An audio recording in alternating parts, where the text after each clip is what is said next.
سلام بچه ها، خوش اومدید به این ویدیو جدید. امروز میخوایم یه تامنیل بزنیم از این جور سبکا که یه سبکی مثل واسه کال آف دیوتی و پابجی میتونید اینجوری بزنید. من یه پک امروز ساختم که همه این چیزایی که تو این تامنیل ها استفاده میکنم و واسه تون میذارم و بریم سراغ ویدیو. اول یه دونه 1920 در 1080 میسازیم، بعد بک‌گراند رو اضافه میکنیم. من بک‌گراند رو الان اضافه میکنم. بک‌گراندی که من اضافه میکنم این بک‌گراند. بعد روی بک‌گراند ما میایم افکت های توی بخش ادجاست کالر، برایتنس اند کنتراست، اینجا اینا دستکاری میکنیم تا به یه حدی برسیم که خوب باشه. بعد روی بلر میزنیم و لنز بلر رو میزنیم که ذره حالتش بهتر بشه. بعدش میایم یک عکسی اضافه میکنیم که اینم تو فایل احتمال حتما واسهتون میذارم چون که خیلی مهمه. این اضافه میکنیم. وقتی عکس رو گذاشتیم عکسش این دورش شبیه تیز نباشه، یه ذره دایره شکل باشه. اینجوری میذاریم یه ذره بزرگترش کنیم. حالا میایم عکسمون رو بهش اضافه میکنیم. یک عکس مثلا داریم وقتی باز میکنیم یه دونه عکس میگیریم و میذاریم روش. مثلا عکسی که من میخوام بذارم اینه. نه این نیست، ببخشید. یک دیگه میخوام عکس این عکس رو میذارم. مثلا من تو این تامنیل میخوام مرتبه بذارم، مثلا حتما باید بریم تو بلک مارکت. تو این ویدیو که من مثلا میخوایم بگیریم، مثلا تو این ویدیو مثلا حتما باید بریم بلک مارکت و یه ذره ویدیو بزرگترش میخوام، یعنی این برتر که اون زیرش هم اینه که بلک مارکته. حالا میایم اینو میندازیم رو قبلی با این گزینه سنسوراس بالای حذف کردن، میبینید اون گزینه رو. و حالا میایم بخش افکت و توی استایل بهش یه استایل این به استایل بیول رو میدیم. میتونیم رنگش رو میتونیم عوض کنیم با توجه به هایلایتی که میخوایم بزنیم. الان هایلایتی که من امروز میخوام با حالت نارنجی بزنم، پس اینو نارنجی میکنم. اینو نارنجی میکنم، یه ذره کوچیک‌تر، اسموسش رو زیاد میکنم. همینجوری خوبه. حالا میایم سوژه‌مون رو اضافه میکنیم که من میخوام از گوست استفاده کنم.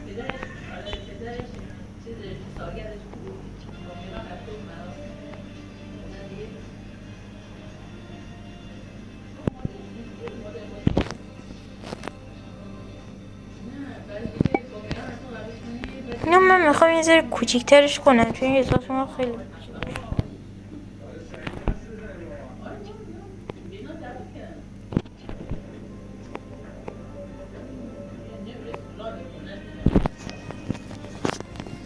خب حالا بهتر شد فکر کنم یه ذره. خب بچه حالا میایم زیر سوژه یه چند تا لایه میسازیم. اولی رو حالت اد میخوام بذارم و با براش با این براش ایربرتینگی که تو خود براش خود چیزه آی بیس پینته با همین میخوام بزنم.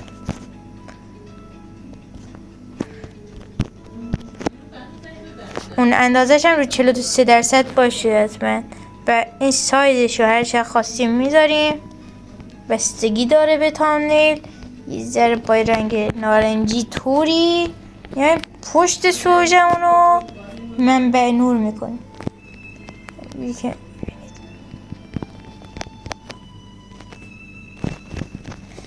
انگار داره ازش نور میزنه بیرون. حالا رو عکس کمتر بزنید چون که زیاد رو عکس زیاد خوب در نمیاد.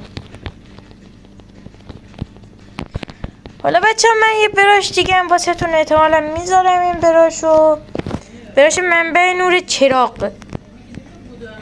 اینو سایزشو کمتر میکنم، یه دونه میزنیم کلا نورانی میشه همه جا. سفید بشه بیشتر. این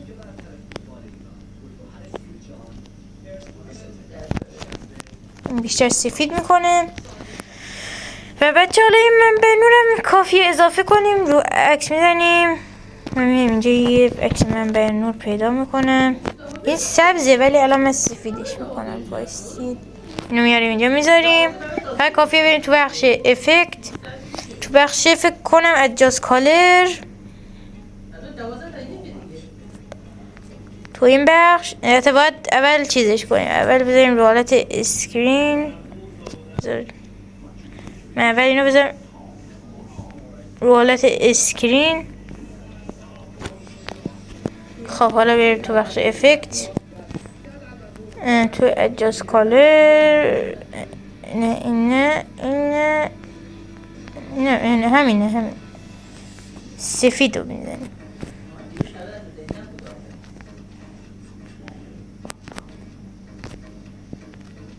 نه بچه این نبود، اشتباه زدم. این سفید نیست. باید بگردم پیدا کنم، یادم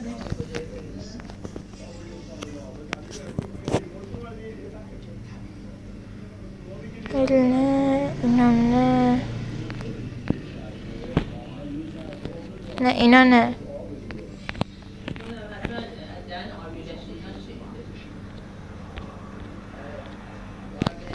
نه اینم نیست.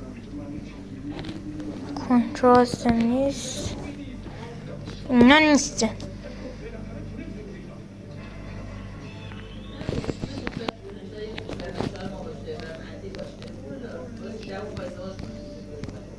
این بود.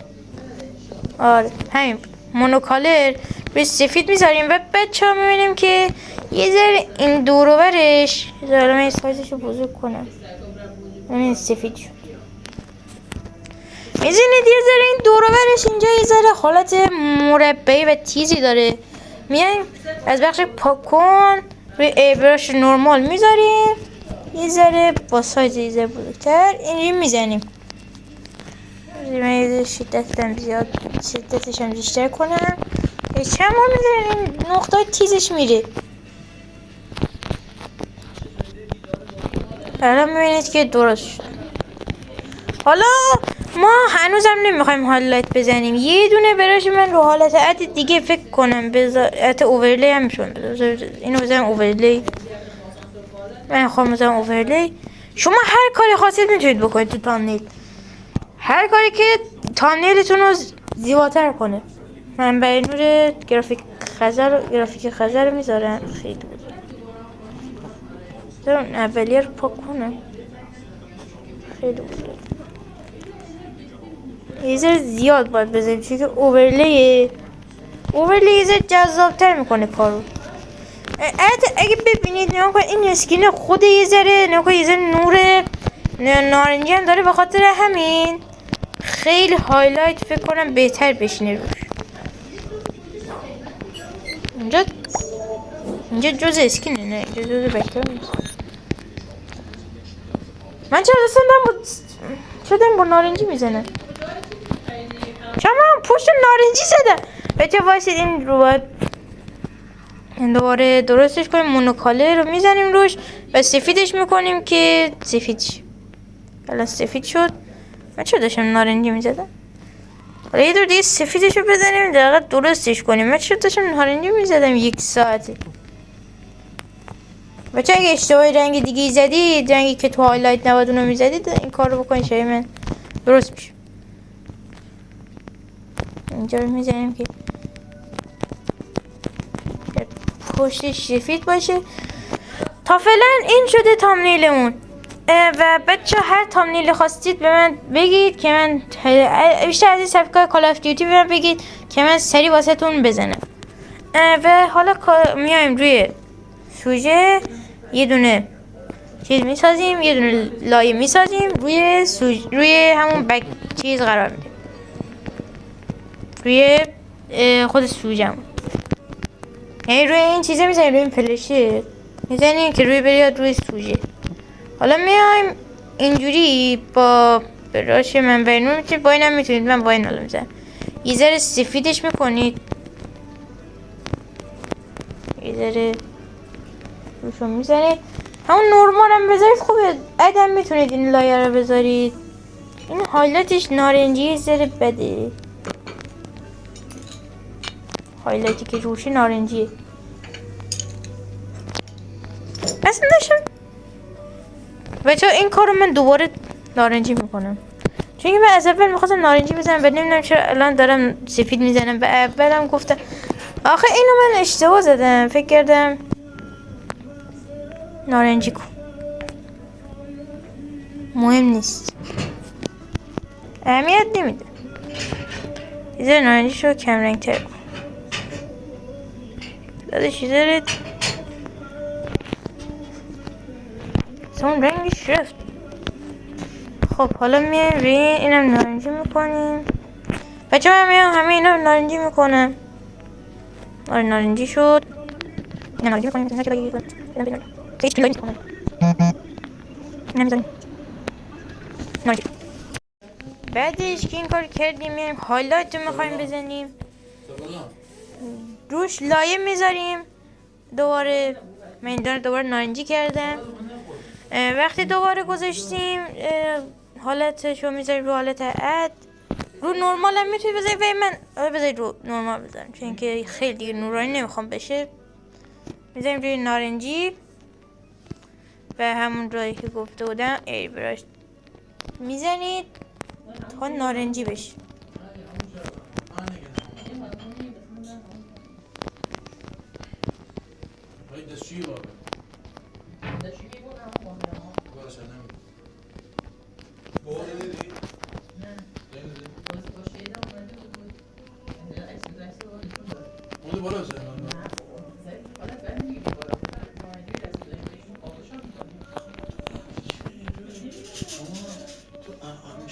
میذاری روی سوژه.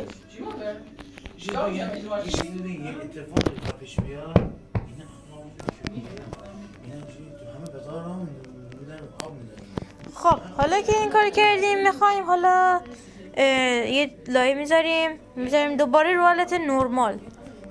میخوام یه ذره سیاه ترش کنم، نمیخوام زیاد نورانی بشه این هایلایتمون. یه ذره روشو سیاه میکنیم، کم خیلی کم باید بزنیم، یه کوچولو زیاد نزنیم. دوباره میذاریم رو سوژه. حالا میبینیم که اینجوری شد. حالا یه لایه میسازیم رو حالت اد میذاریم. حالا براش هایلایت برمیداریم، اینم تو پک واسهتون میذارم. میذاریم رو حالت نارنجی. این گزینه رو فعال میکنیم. بچه من الان دارم براش هایلایت میذارم، یه سخته و شما بهتر بزنید.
این هایلایتو میایم یه دونه از این کپی میگیریم، روی این گزینه به علاوه میزنیم کنار عکس، داپلیکیت لی رو میزنیم، کپیشو میزنیم رو حالت اوورلی. اینجوری یه ذره بهتر میشه. بعد نه اینو پاک می اوورلیو. اول میایم روی گزینه این و اینو یه ذره نرمترش میکنیم هایلایت رو. یه ذره درصدش بیارم پایین.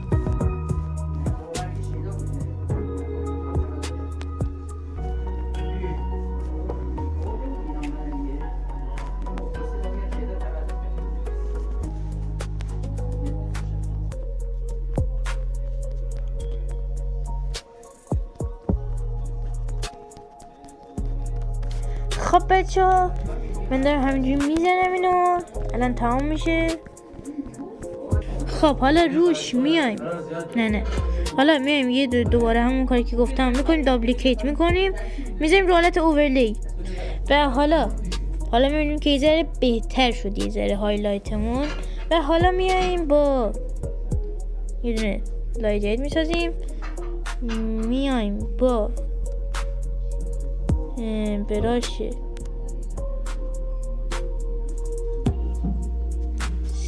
سایه با برش سایه زنی میایم اینجوری روش میکشیم. اینجوری همینجوری روش میکشیم.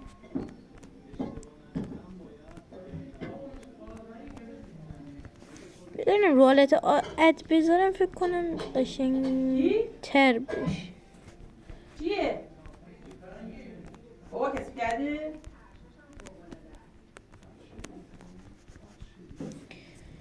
بعد میایم یه دونه من اینجا یه دونه دیگه بسازم بذارم رو سوژه و همین برش سایزنی بزرگش کنم رو حالت نارنجی. یه دونه بزنم چند تا بزنم. بعد حالت اوورلی بذارم. دیدید یه ذره نارنجیش بیشتر به چشمه. یه ذره اوپاسیتیشو کمتر میکنه. نکنه خیلی فرق داره.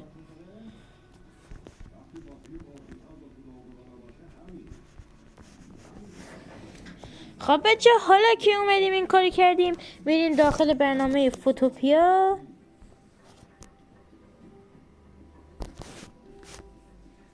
داخل برنامه فوتوپیا میایم یه دونه نیو پروژکت. بچه من اینجا باید صفحه رو راست کنم و اینو آندو میکنیم چون که واقعا ترنزیت نذارید بکنید چون که دیگه نمیتونید فونت رو عوض کنید. بعد میایم یه دونه تکست میزنیم همون 170 درسته. میزنیم مثلا باید برم پایینش مینویسیم بلک. البته اول هم استایل بالایی رو بدیم. میایم تو بخش مثلا من استایل ها رو یه ویدیو جدا احتمالا واسه شون میذارم که آموزش ساخت استایل. اینا رو میتونید تو پیکسارت هم بسازید اونجا بسازید تا فعلا بهتره چون که استایل واقعا خیلی گوشیتون رو داغ میکنه واسه اینا. ولی اگه خواستید حتما ویدیوشو میذارم. یه استایل من بهش بدم مثلا بالایر میخوام نارنجی کنم بلک مارکت. میخوام قرمز باشه. قرمز یه ذره بهتر. آها این بهتر. ولی من میخوام که متن بالاییم یه ذره این بایدش درازتر بشه. این فکر کنم تو گوشی سامسونگ هم بشه فکر کنم این. ولی من شیائومی دارم میتونم این کار رو بکنم. بایدش یه ذره درازتر بشه. میخوام یه ذره دیگه درازتر بشه چون که میخوام علامت ترجمه بذارم بهتره. خب حالا میایم یه متن دیگه می نویسیم.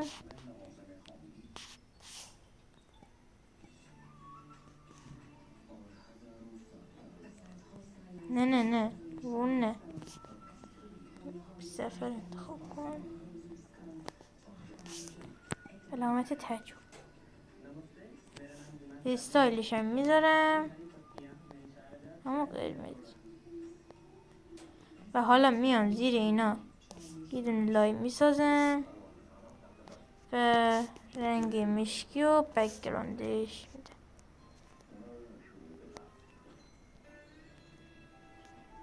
پاک کن و بعد انتخاب کن. پاک کن.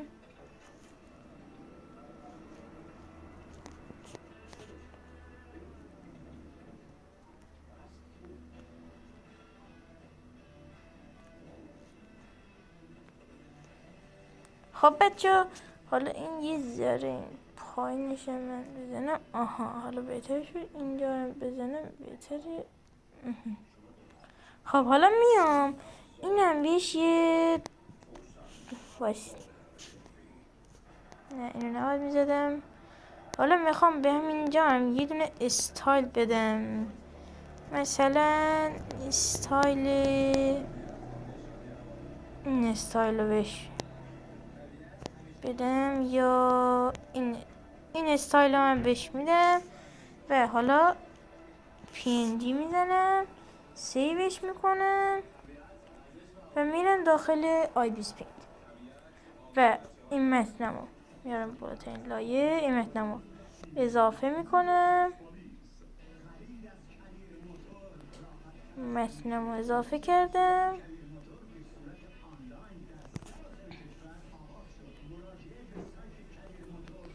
و حالا میام روی لایه نارنجی یه ذره اینجوری میزنم. اگه خواستید شما هم بزنید ولی اگه نخواستید هم نزنید چون که کار دلخواهی میتونید بزنید. من احساس کنم یه بهتر میشه متن به خاطر این میزنم.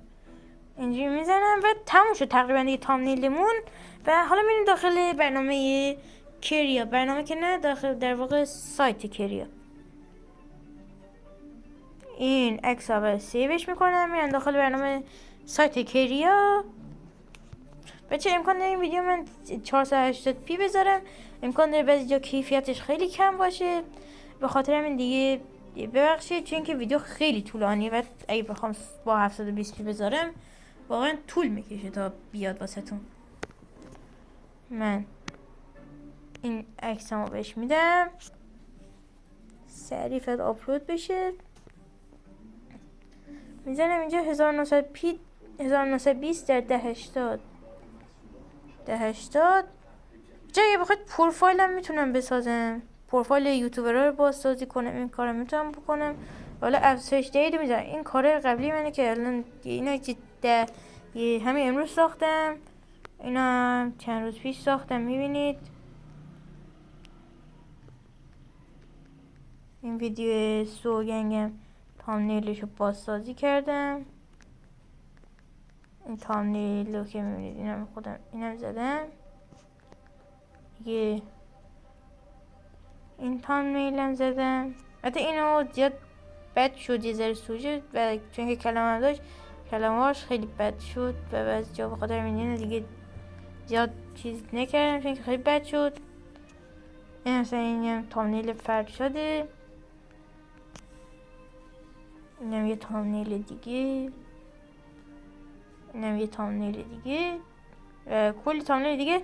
و این اسمش رو یادم رفته گلو آرتا که میبینید ساخته نشد. و پروفایل گوست و همه اینا رو ساختم. اگه میخواید بازم میتونم بسازم. خیلی راحت میتونم واسهتون بسازم و بریم منتظر بمونیم تا تقویت کنیم.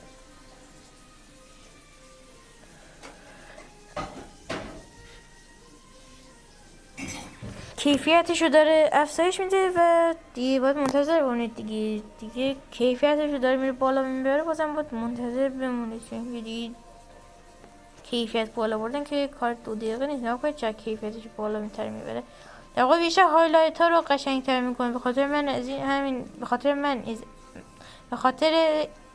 من از این استفاده میکنم.